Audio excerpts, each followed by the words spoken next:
Before we get going this afternoon, I just wanted to introduce Britta, Vander, Linden, Communications Specialist at the Office of the County Executive of Rob Astorino. They've been a great supporter of our event from the beginning, and Rob's doing some really great stuff. So Britta's just going to say a few words before we get going with our afternoon presentations. Thanks, John. Now, since I'm among all these digital experts, I feel obligated to give you my digital fun fact real quick. I just learned this yesterday. Did you know that more hours of video content is uploaded to YouTube every minute than the broadcast networks have produced in the history since they were founded in the 1940s? Now, half of those videos are probably of cats or twerking or cats twerking, but hey, the point is that digital is no longer a choice for businesses or for government. It's a must. So that's why, on behalf of County Executive Rob Astorino, congratulations to John and to Chris and the entire Silverback team for putting together the Westchester Digital Summit for the second year in a row. And thanks for all that you are doing to help our businesses here in Westchester. That's why Westchester County is a proud sponsor of this event, and it's why County Executive Astorino is so supportive of what you're doing here, because you are the innovators. You are the job creators. Chris and John have been hiring. They've been on fire. From 2012 to 2013, I hope I get this right, Silverback Social's revenue grew just under 3,000%. They must be doing something right.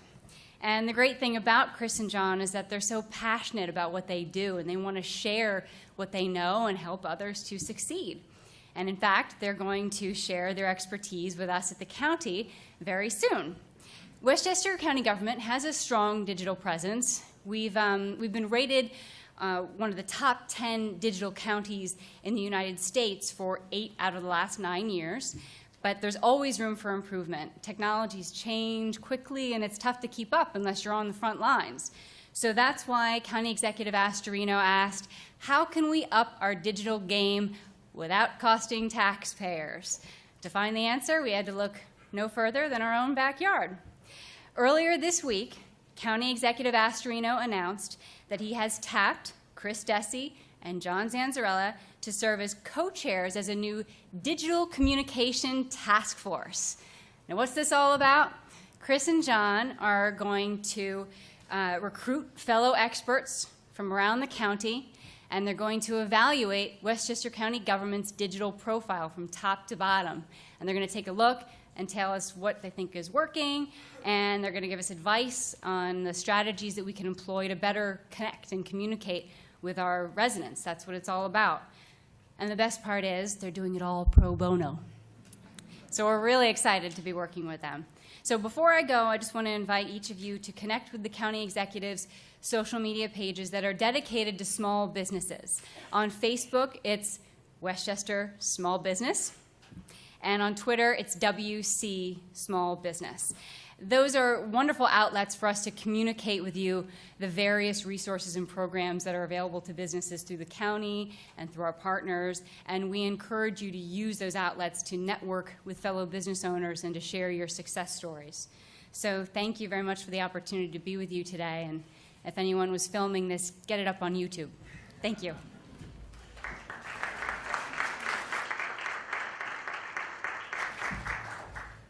Great. So next up, this presentation is going to feature David Nugent, a founding partner at Omnigon, one of the premier digital consulting firms catering to the sports, media, and entertainment industries. David and his teams manage relationships with clients including the PGA Tour, NASCAR, WWE, MSG, Major League Baseball, and of course, Fox Sports. From Fox Sports, we have Pete Vlastelica, who in March was promoted to Executive Vice President of Digital. Pete joined Fox Sports in 2010 when the company acquired Yardbarker, which he co-founded in 2006. By virtue of that, Pete has a great perspective of being a high-level executive at a huge brand and also being an entrepreneur who started and successfully sold his own company. Please welcome David and Pete.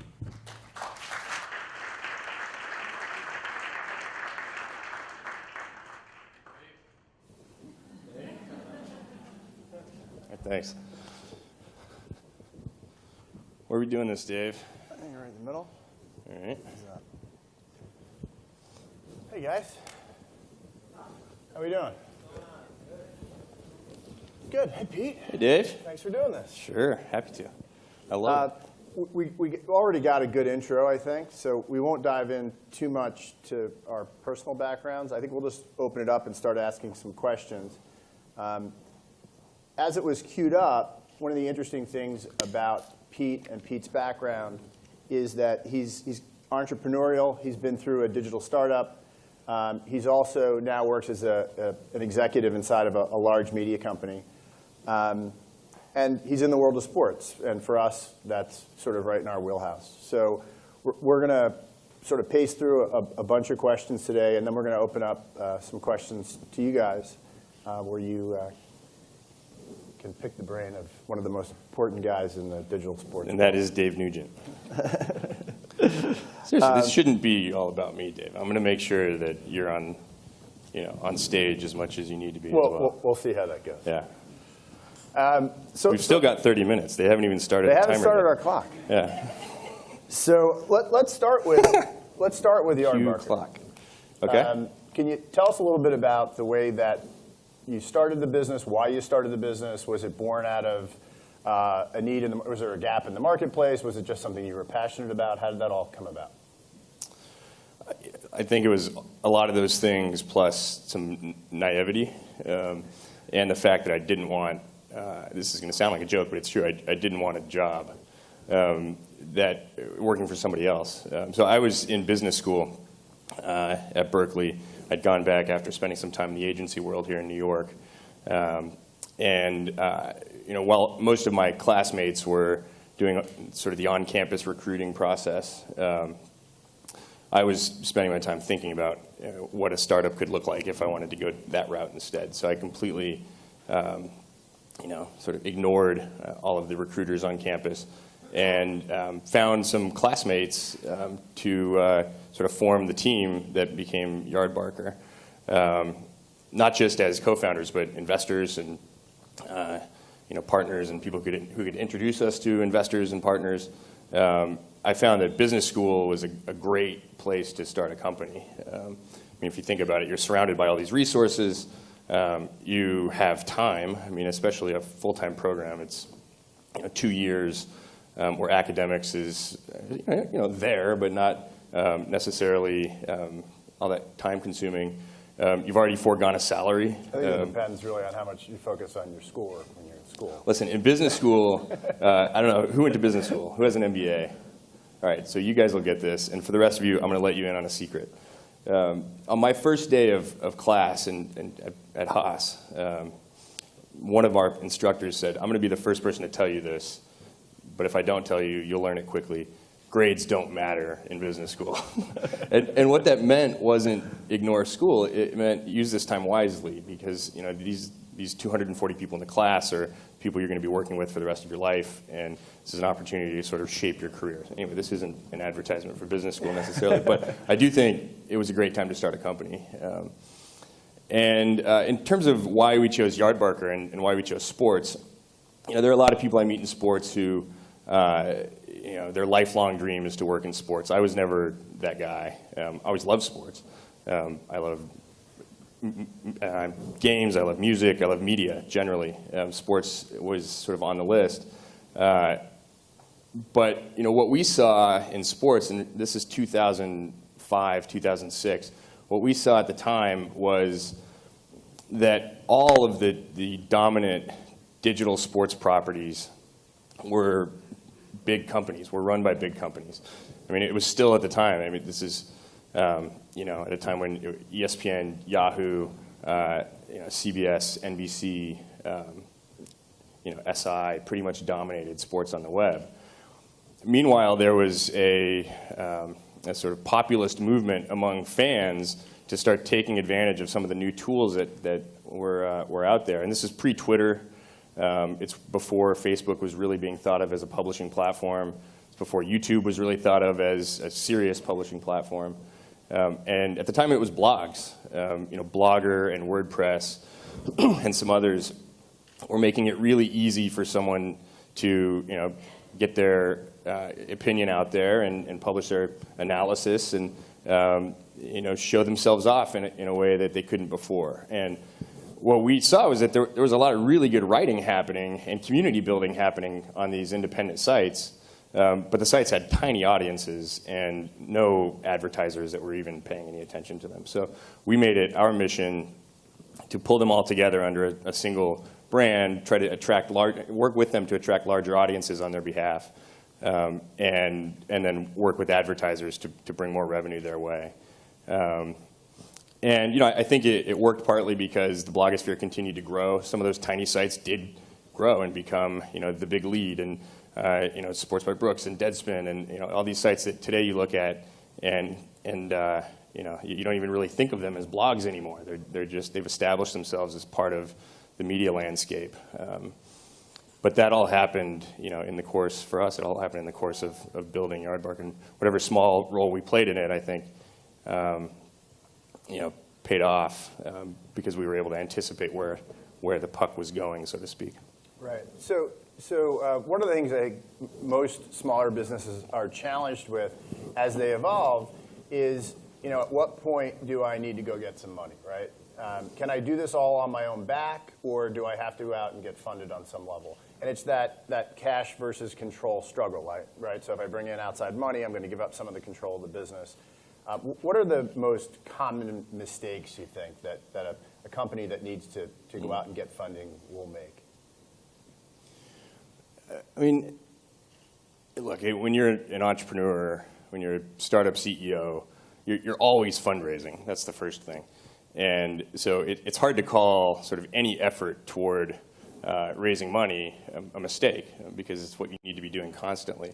But I can tell you just from my own experience that I misspent a lot of time because I didn't understand the different types of investors and the different types of investment criteria that investors use to evaluate opportunities. In other words, you shouldn't necessarily take a meeting with the partner at Sequoia when you're pre-product and you're an unproven founding team, and there's really no reason on paper that Sequoia would ever invest in the company. That time might be better spent, finding an angel investor whose appetite for whose bite size sort of more closely matches your needs as a company. And so, we went through 3 rounds of funding. We raised first about $100,000 just from some friends and families, some classmates in business school and one of our instructors, actually. That's beer money, though, mostly, right? Man, $100,000 lasted us 15 months. Wow. And we didn't have jobs Right. otherwise. We didn't pay ourselves. I mean, a lot of small business owners here, a lot of startup guys who are sort of building businesses. So maybe you relate to this. But I remember when we ran out of that $100,000, and when sort of I ran out of my rope, because it was. I went to the ATM to withdraw $20 and got the slip and my $20, and the slip told me that I had $3.45 in my bank account, which I'll never forget because it was 345. And I thought, I need to get this company funded like right now. And so whatever mistakes I'd made before, I needed to focus. And so we raised $1 million from some angel investors, even though, like I said, I'd spent a lot of time doing, the tour of Sand Hill Road looking for, the $5-6 million deal that I saw other companies that we aspired to be like doing. But we raised $1 million. That got us from some reputable angel investors who had great relationships with VCs who were sort of preparing us for that next round. Right. Ultimately, we raised another $7 million from a Big Valley firm. And in retrospect, the timing of how we raised ended up being exactly right and a great fit for the business. That might have been partly by accident.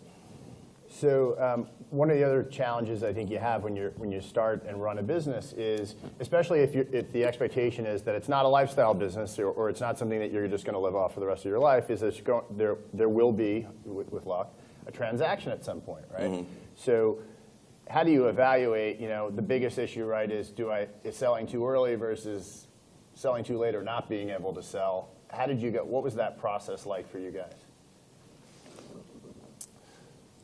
Again, we were first-time entrepreneurs, and so, with $3 in our bank accounts, and so.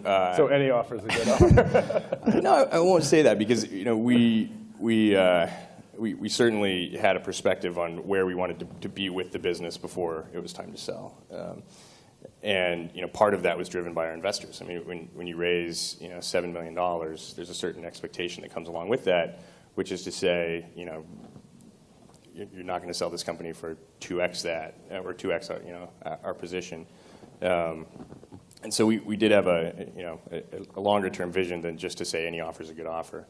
But I think one of the things that happens when you're raising money and when you're kind of going through that constant process of fundraising, working with strategic partners, and looking for potential exits is you reach these inflection points as a company where a $5 million acquisition would have looked really good after we'd raised $100,000.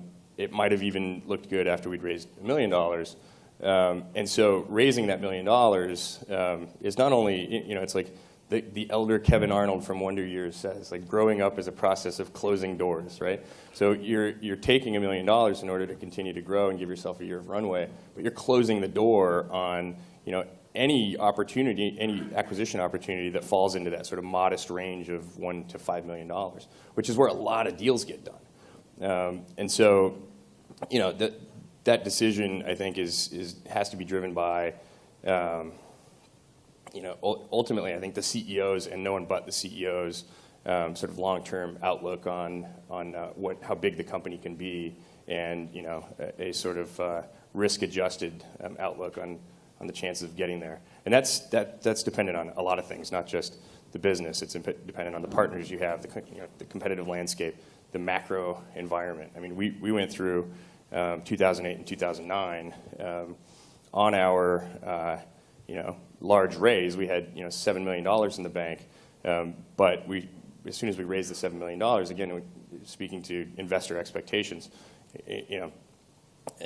the burn rate, the monthly burn rate went way up, 10x what we were spending before we raised that round. And we were operating, again, driven by the expectations of investors and ours, or we wouldn't have taken the money. We were operating as if a year later we were going to raise another very large round. Right. We all remember what happened in the fall of 2008. So when we were out looking for funds in spring of 2009, that round wasn't there, and we had to sort of go into survival mode. And so that the macro environment, everything sort of weighs in. It's not just a matter of do you want to build a company that you sell for $5 million or $50 million. I think that evaluation changes almost every day when you're in the weeds. Right. So eventually sold to Fox Sports, right. Obviously. What about the Fox deal? Not the money part, but what about sort of being absorbed by a company like Fox Sports was attractive to you guys?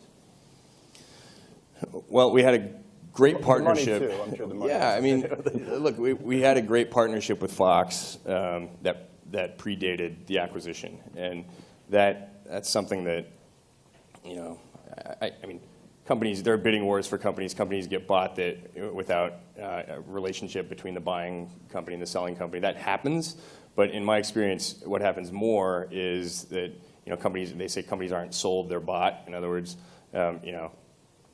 companies tend to be bought based on a pre-existing relationship and value exchange that the buying company just can't live without.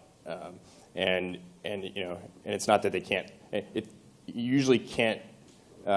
You usually don't say you can't live without something if you haven't experienced it yet. And so we had a partnership with Fox that went back about a year. That was great, and value in both directions. Fox was driving a lot of traffic and revenue to our blogs, which made it easier for us to grow our network.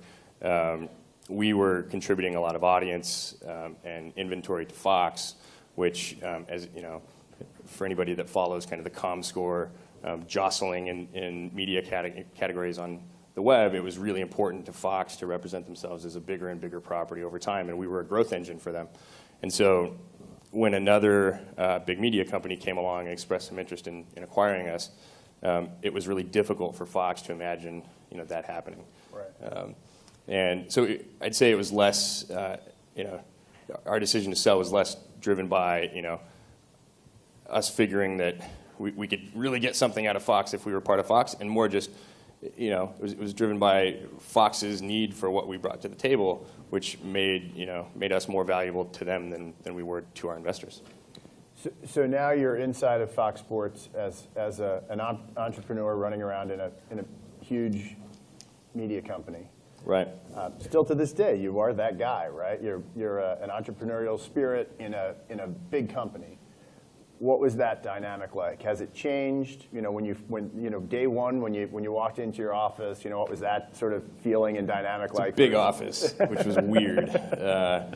I felt like I needed to subdivide it into like 10 IKEA desks or something. So I worked at Disney for a year or so right out of college, and I've seen other big companies. At the agency, we had big company clients, and one thing I'll say about Fox is it's a lot different from a lot of big companies I've experienced in that it's not nearly as top-down organizationally, and in terms of how decisions are made and how projects are initiated. And I think that's a function of of Rupert and kind of the team that created Fox, and there really is an entrepreneurial spirit at Fox. So that it didn't mean there was no adjustment. It just meant that I was a little more comfortable moving into Fox than I might have been another big company. Beyond that, the biggest adjustment. I mean, I have a very large team that I manage now. Yardbarker at its peak was 25 people. Managing 25 people is a lot different from managing 200 people. And the biggest difference, I think, is just in terms of time. And what I mean by that is I'm reading, one of the speakers before recommended the book, The Lean Startup, which I definitely recommend as well. Another book I recommend is, I'm reading right now, is Ben Horowitz's book, The Hard Thing About Hard Things. Yeah. And it's great. And one of the things that Ben talks about is how the difference between a big organization and a small one is that at a big organization, there's so many demands on an executive's time that you really can't afford to do too many new things. In other words, you're in reactive mode. You're in just constant interruption mode. You don't need to know what's going to happen in the office today because you're going to get there and something's going to happen, guaranteed. And so, most executives, I think, and these are Ben's words, are stupid to take on more than 2 or 3 new initiatives per quarter. And I see that now.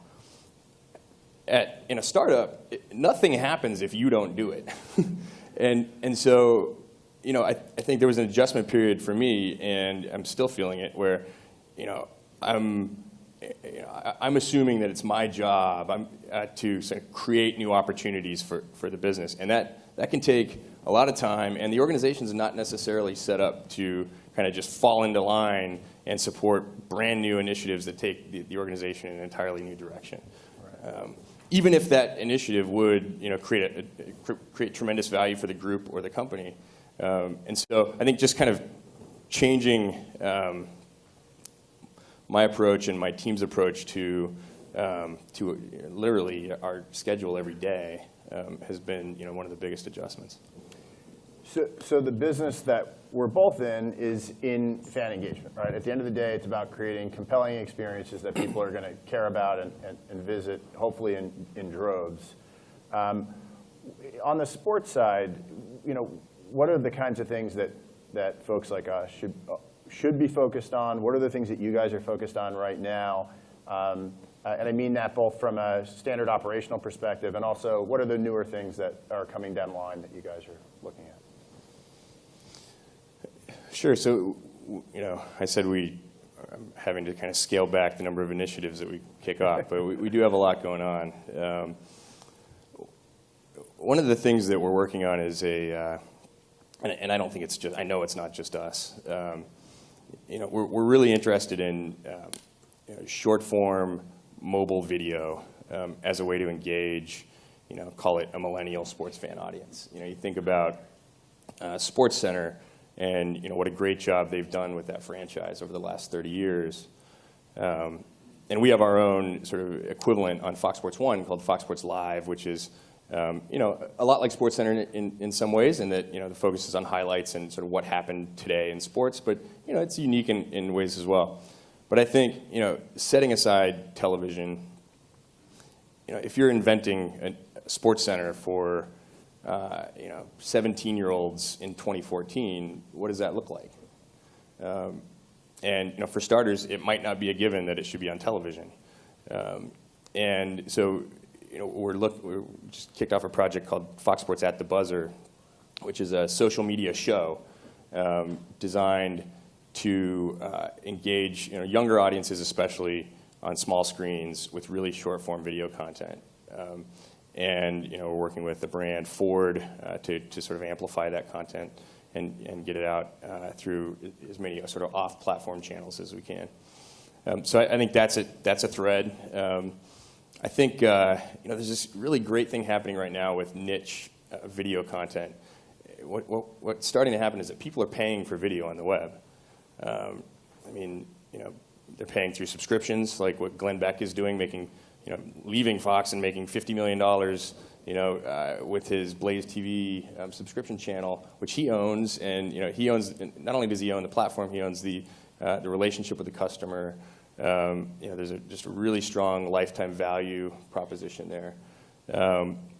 Or Louis C.K. and Aziz Ansari, selling downloads of their comedy specials. Or there's this really cool project called Camp Dakota, which was a feature film that was released earlier this year exclusively on campdakota.com for download for like $10, directed by some YouTube stars and starring some YouTube stars who collectively I think had like 2.5 million subscribers or something on YouTube.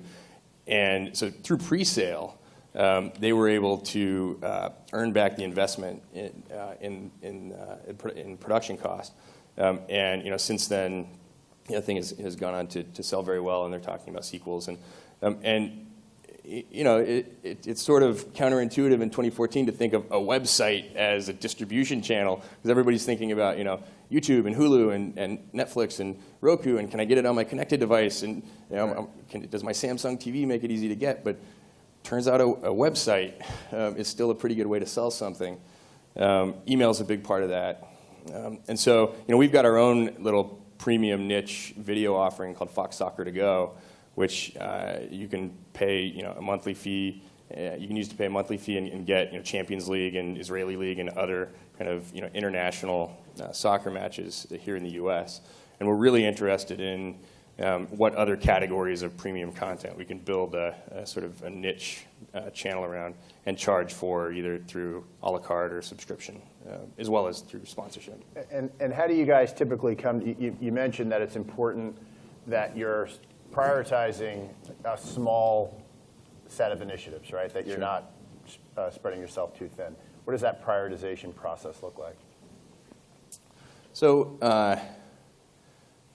it starts with potential return and market size and sort of all of the things that you go through before deciding whether something's even worth your attention. But I think the nice thing about the last 5 or 10 years in product development in digital, and I think a lot of people even outside of digital are starting to pick up on this, is that you can sort of change what you mean by new initiative, because you don't have to go all in on day one in order to test whether there's something there. And so this lean methodology will tell you that it's okay to try a bunch of things, double down on what works, and kill what's not working. And so prioritization to me is sort of a function of that, and also a function of having really sort of robust dashboards that you trust that tell you what's working and what's not. And sort of along those lines, what kinds of trend, you guys are in the content business across the board, right? Whether it's television or digital or whatever. What trends are you seeing in the content world and including new monetization models. Maybe you could just share some of the things that you're seeing out in digital specifically. Yeah, I mean, I talked to a couple of them. You know, the sort of niche subscription and a la carte model is something that's only going to continue to grow across every category. I think you know, we're interested in talent, and you know, we're a Hollywood media company, and so and especially Fox. If you think of Fox Sports, like what is Fox Sports without Terry, Howie, and you know, Jimmy and Michael Strahan on Sunday morning? Like that's sort of who we are. Talent's very much part of you know, of how we think about building our core product. And we're starting to think that way on the digital side as well. I mean, traditionally, I think a company like Fox Sports or ESPN or any of the sort of sports news outlets on the web, you know, the main category of talent that we'd been interested in are writers, reporters, columnists. You know, the big names that probably started at a newspaper might have some television experience and you know, are developing an audience on the web. We're still, you know, very much interested in working with great writers, but we're sort of expanding how we think about talent to now include, you know, YouTube talent. You know, we hired a great YouTube personality about a year ago named Katie Nolan, and she was doing these daily sort of weekend update style videos, not strictly about sports, but including sports, targeted at guys. We hired her. She's doing these videos for us still on our channel now, and we put her on Crowd Goes Wild, which was we recently canceled the show, but we put her on Crowd Goes Wild, which was our studio show based here in New York, and now she's got a great future ahead of her as a television star. And so I think, you know, in the old days, when it came to evaluating talent and discovering new talent for something like a Fox Sports 1, you would look to sort of local sports news and say, oh, there's this great, you know, sportscaster in Cincinnati who deserves a national audience. You know, now we look at YouTube and Vine and even Twitter as, you know, sources of emerging talent that could be used, you know, ultimately across all of our platforms. That's the ideal. But I've got a list of 24 Vine stars open on my laptop in my hotel room now, who I'm going through to sort of evaluate. Are these people who might fit in with the Fox brand? Vine is a very different format. It's a very different art form than anything out there, which is part of what makes it so intriguing, and it's part of what allows this new class of talent to emerge who didn't have that opportunity before. Right. We only have a couple of minutes left, and I do want to maybe get some questions. But real quick, maybe you can give us, are you all familiar with the concept of a la carte versus the traditional cable bundle? Does anybody need that explained to them? Because I might need it explained to me. I'm a digital guy. Well, I do. I know that's not a strictly digital thing, but it does affect our world, right? What are your views on will the world go a la carte, or and is the traditional cable bundle going to go away, or what do you think about that? Yeah, look, I mean, I'm somewhat new to the cable world, but I do watch a lot of TV, and this is a topic that, you know, comes up all the time at Fox. And I mean, I think the thing that you're starting to hear analysts talk a lot more about lately is the fact that the bundle is actually tremendous value for a subscriber. I mean, it feels like a lot when you write a $100 check every month for a bunch of channels you may not watch. But the fact is, you know, you probably watch a couple channels that you wouldn't have access to as part of that bundle if it weren't if they weren't being subsidized by some of the big channels that you may not watch. And so, you know, I actually think, you know, it's not an accident, and it's not through like forced regulation or something that this bundle model has emerged. It's emerged because, you know, there's value being shared among the members of the ecosystem, including consumers, that everyone, at least so far, has said is worth it. You know, I guess, you know, that typically now when you hear about unbundling, and you hear it in the context of legislation. I can't speak to whether any of that's realistic, but I think if we're just talking about the market choosing sort of the direction for cable, I see the bundle lasting for a long, long time. What do you think? I agree.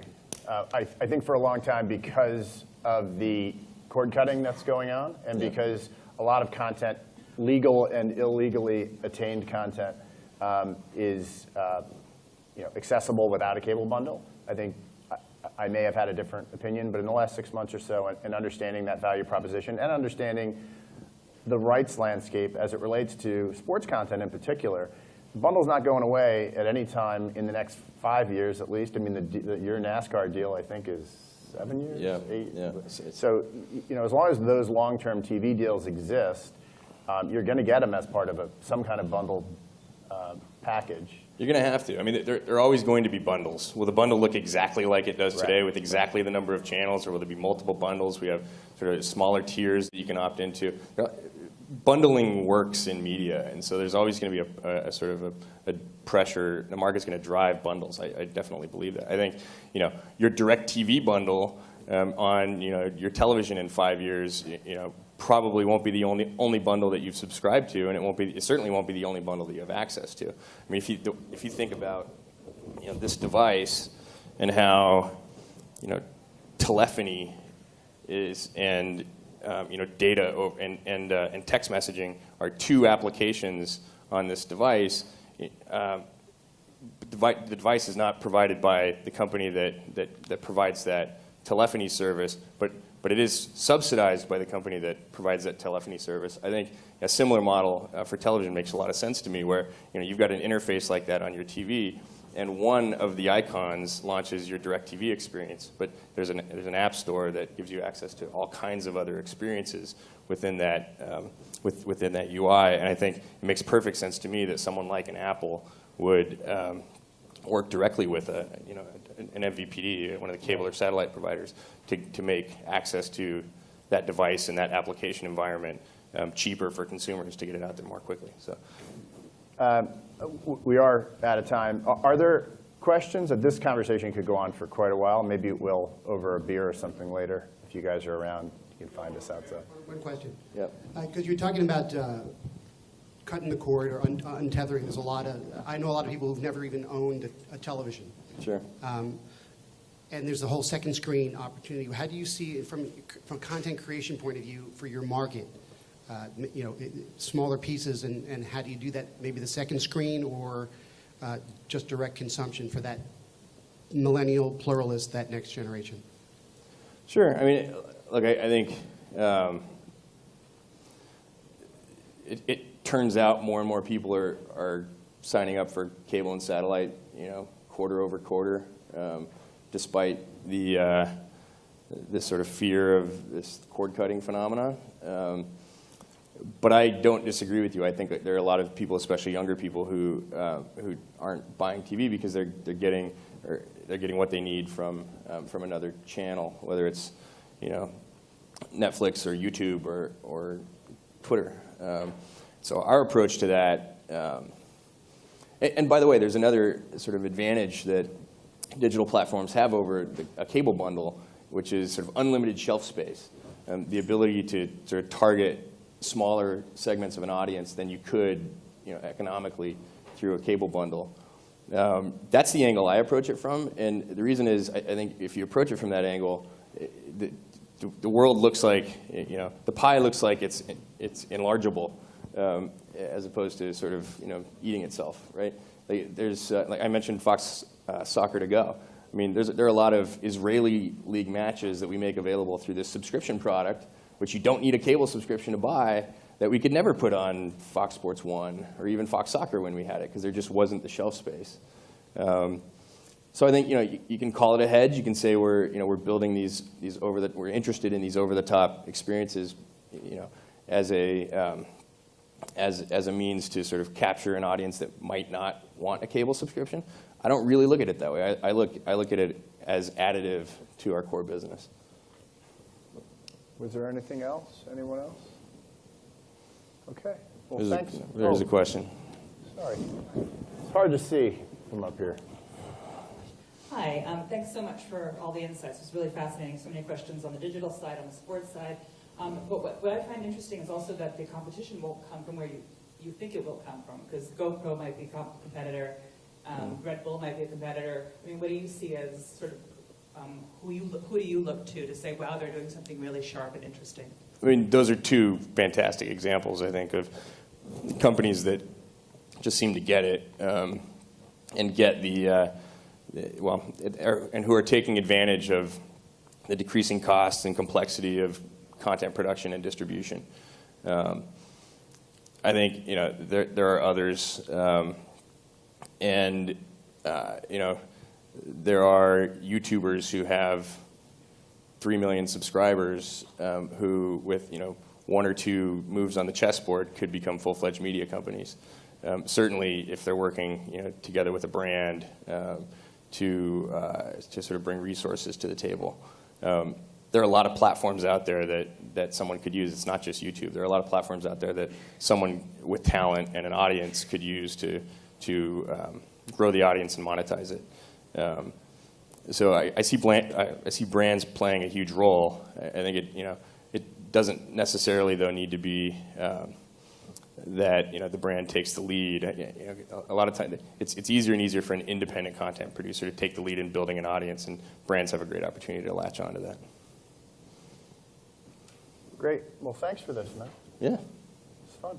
enjoy it. We didn't even talk about Donald Sterling. We didn't. I think that's it.